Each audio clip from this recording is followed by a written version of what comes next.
Antes de fazer o início da nossa leitura e comentário, no dia 10 de agosto, das 2 às 5 da tarde, nós vamos ter lá em cima a festinha com os idosos pelo Dia dos Pais. 10 de agosto, das 2 às 5 da tarde, e vai ter a participação de Eri cantando e tocando para a gente. E se alguém quiser comparecer e participar, além da presença, traga algum lanche para dividir, distribuir com os idosos, tá bom? Não precisa trazer muita coisa não. Se cada um trouxer 3 bolos, 2 pudins, uma grade de refrigerante, já dá suficiente. Não precisa muita coisa, não vamos exagerar.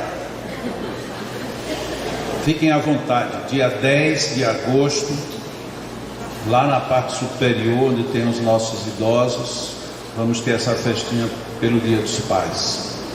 E domingo agora, nós teremos André retornando praticamente um ano depois, e ele vem falar de um tema que é muito pouco comentado em qualquer religião, que é a esperança. É um tema extremamente interessante, rico, muito importante para quem vive de angústias, de sofrimento, sentindo solidão, depressão. Então é um tema que pede uma abordagem, terá uma abordagem muito boa. E quem esteve aqui há um ano se lembra que o André, ele vem do Rio de Janeiro e fez uma palestra aqui no Café Cultural muito interessante sobre a vida de Jesus. Então domingo que vem teremos o André falando sobre a esperança. E mais uma vez eu até digo, se alguém não quiser vir, não tem problema, compre a senha a si mesmo. E se não puder, peça para que alguém que está comprando compre 2 e ganhe uma. É mais ou menos assim que funciona bem. Ou então compre logo um talão e distribua com os amigos. Também ajuda bastante o leão. Porque o Café Cultural não é apenas um momento de lazer que a gente oferece, é um momento também de captação para ajudar na manutenção desta instituição. Frases, dicas, histórias maravilhosas, número 11, inclusive essa coleção toda tem disponível aí na livraria. Almas e aves, ou aves e almas. Metáforas.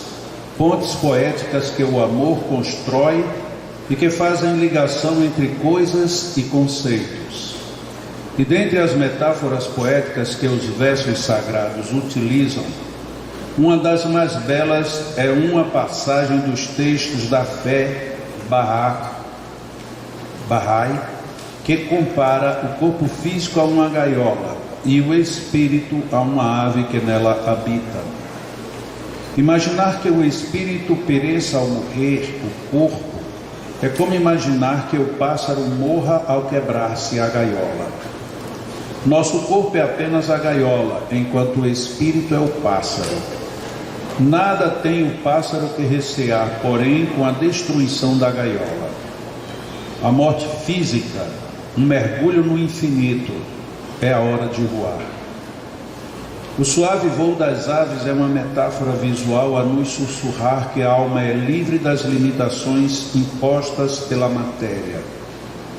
Uma metáfora visual e poética que se revela aos que se dispõem a enxergar além do que os olhos podem. É ao deslizar pelo céu, as aves nos recordam dos nossos entes queridos que já partiram. Todos os que deixaram para trás este mundo de provações e caminhadas, sonos e vigílias, noites e dias, esperanças. E as aves nos recordam ainda que em breve também chegará a nossa hora de voar. Da força das asas depende a altura a que se pode chegar. O corpo, frágil, argila, sofre os efeitos do tempo. A alma, puro sopro, é eterna. Aproveitar os nossos breves e incertos dias para alimentar a nossa alma com coisas boas. Uma dieta espiritual farta de amor, bondade, caridade, pureza, compaixão, perdão, justiça, virtudes, gratidão e bem-aventuranças, de modo que quando a hora derradeira bater à nossa porta, possamos voar com asas limpas e puras até as mais sublimes alturas. Quantas coisas a vida nos oferece como ensinamento, desde o aprender a viver, aproveitar as oportunidades, como também o termos que refletir e aprender a morrer.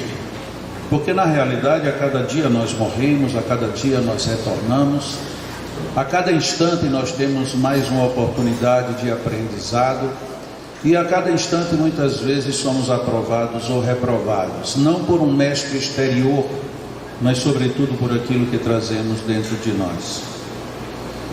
Quando Jesus diz que a nossa fé nos cura e nos salva, ele não dizia uma frase de efeito, ele dizia exatamente a necessidade que temos de reconhecer as potências que trazemos dentro de nós.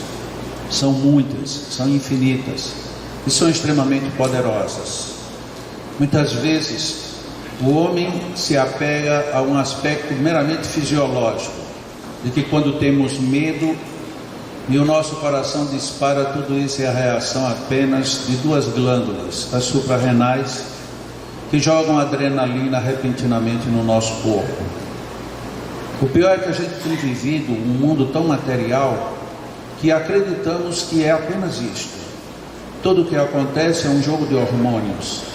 As emoções nada mais são do que o cérebro interagindo de maneiras peculiares a cada nova atitude, a cada nova situação que nos apresenta. E todas as vezes que começamos ou nos limitamos a pensar desse jeito, nós estamos perdendo uma essência muito maior, que é, para não falar a palavra espírito, o pensamento. Com o pensamento, nós conseguimos fazer transformações imediatas no nosso corpo. Por exemplo, se alguém se arrepia quando está numa sala de aula, e naquele tempo antigo um professor pegava um giz e passava na lousa e saía aquele ranhido fino, e a pessoa ficava toda irritada e arrepiada. Será que aquilo era somente fisiológico? E se era, por que não afetava todo mundo? Por que quantas vezes algumas pessoas vão no restaurante e pedem um prato acebolado e uma outra pessoa na mesma mesa vira a cara de lado? Meu Deus, como é que alguém come cebola? Mas a cebola é a mesma para duas pessoas. Por que elas causam reações tão diferentes? Seria apenas a química do cérebro? Ou será que nós temos outros valores, e não estou falando aqui nem de valor espiritual profundo, outros valores muito próximos na nossa vivência cotidiana, diária? Por que a gente não considera isso? Por que é que quando a gente tem medo de alguma situação e logo depois nos fortalecemos pensando, não é nada disso que eu estou pensando, e instantaneamente o medo aparece? E por que é que às vezes na mesma situação a gente pensa assim, será que é um espírito? E aí, em vez do medo desaparecer, o medo aumenta. Afinal de contas, isso é apenas reação cerebral? Ou seria uma reação emocional mais profunda que nós trazemos em nós mesmos?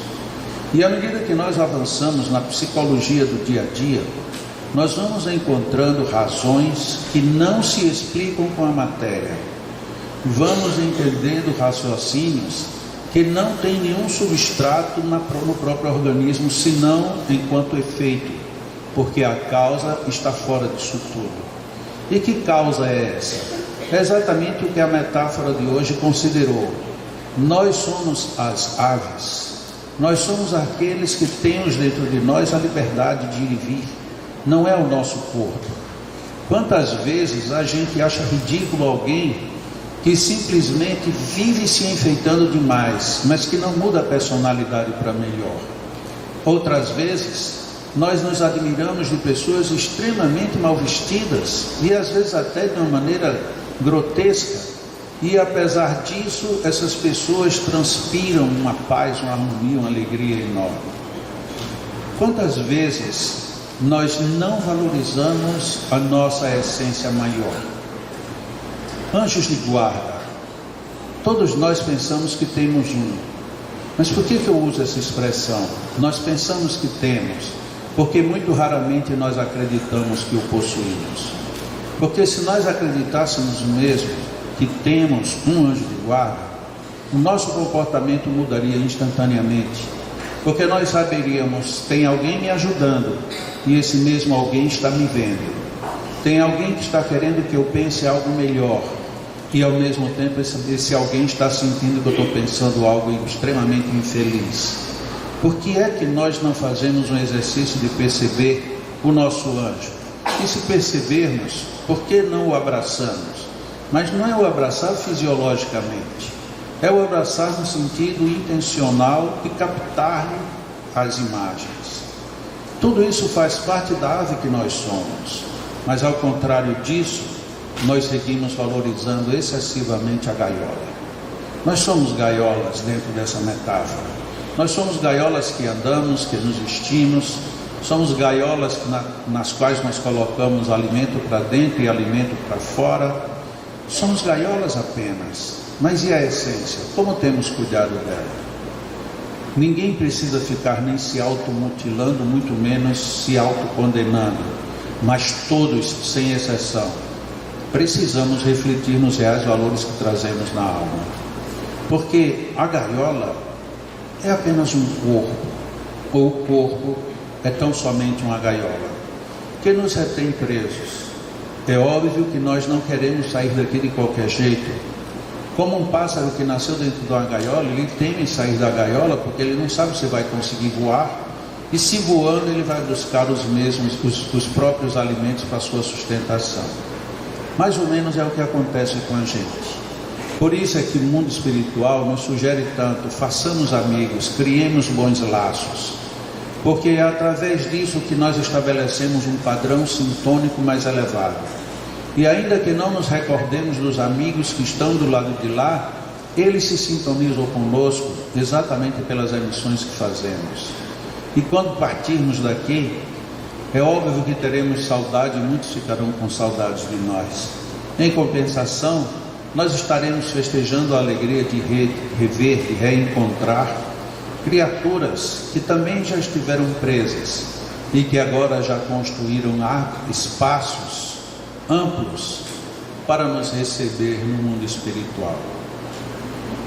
A morte, ela é preocupante, principalmente quando a gente não cuidou da vida. Porque a morte nada mais é do que a continuação da vida. Mas vamos continuar o quê? Continuar mesquinhos, continuar presos, continuar limitados? Ou será que já que nós partimos da gaiola, não devemos pelo menos pensar na hipótese de voar mais alto, de ir mais longe, de buscar novos horizontes? Esta é a questão que a metáfora nos sugere.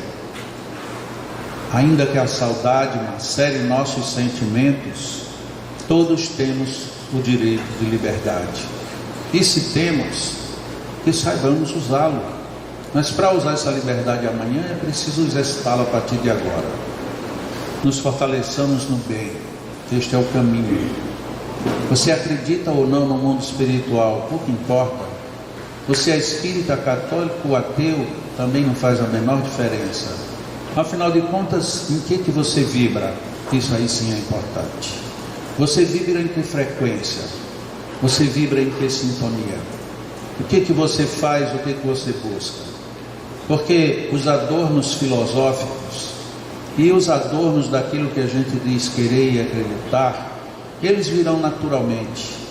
Mas não adianta de nada a gente se adornar tão bem com tudo isto e lá na essência nós sermos aves pervertidas, porque esses adornos não simbolizarão nada na nossa vida. Muito mais importante do que seguir qualquer religião, do que seguir qualquer padrão, ter totens ou ter ídolos, muito mais importante é cada um fazer com tranquilidade aquilo que a própria vida nos pede. Fazer em nome do bem e no próprio bem, como diz no final do Pai Nosso, que assim seja.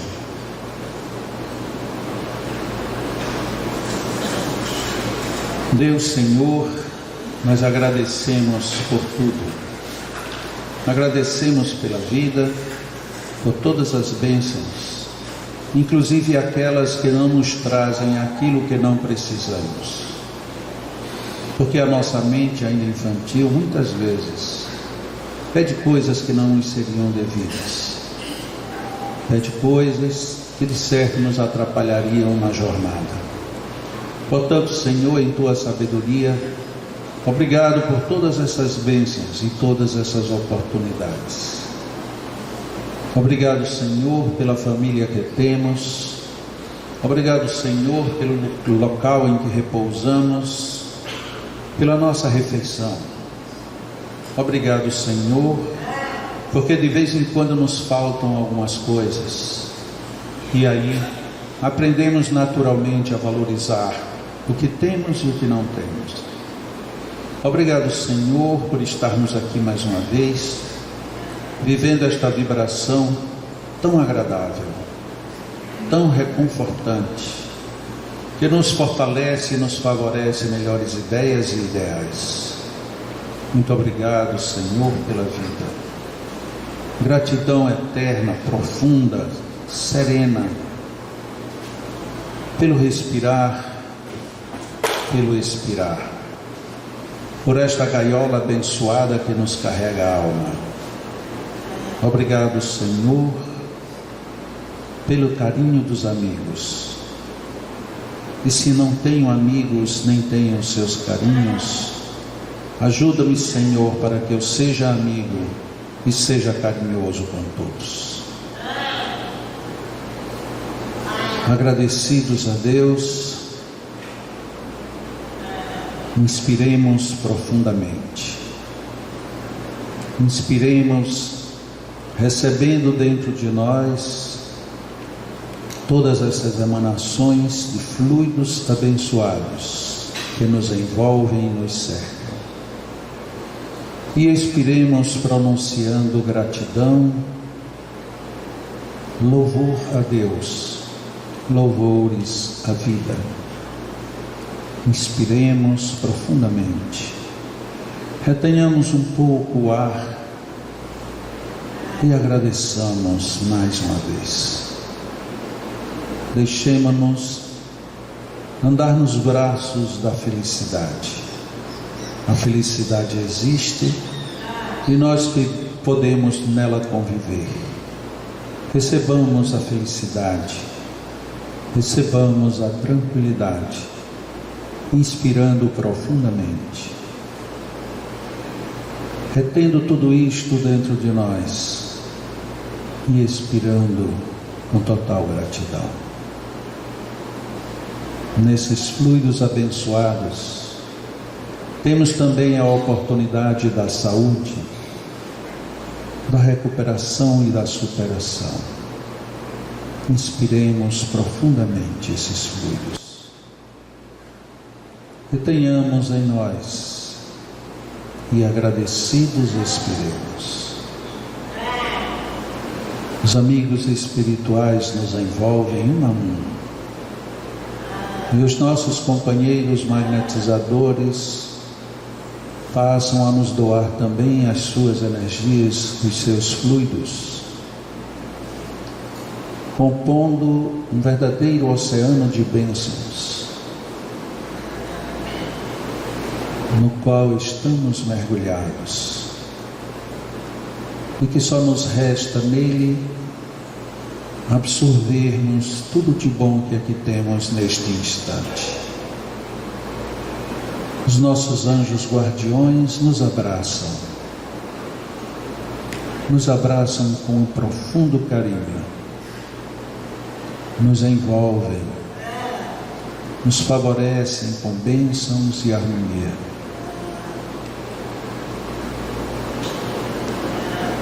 Deixemos-nos nos envolver por estes fluidos.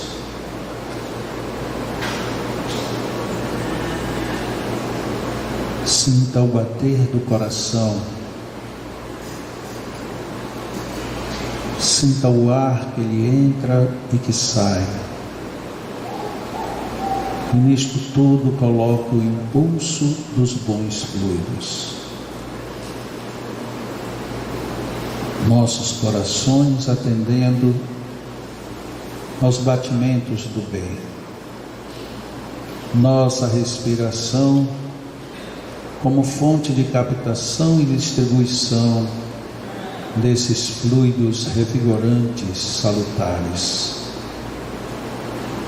Inspiremos novamente. Retenhamos esses fluidos e expressemos a nossa gratidão a Deus. Senhor da vida, envolve-nos em tuas bênçãos. Que estes momentos repercutam profundamente em nossas almas. Que estejamos em paz e em harmonia. Nossos magnetizadores vão magnetizar as águas. E nós permaneceremos em oração, em atitude de gratidão a Deus e à vida, fazendo mais exercícios de respiração e de gratidão, reconhecendo todas as bênçãos que nos envolvem. Que assim seja.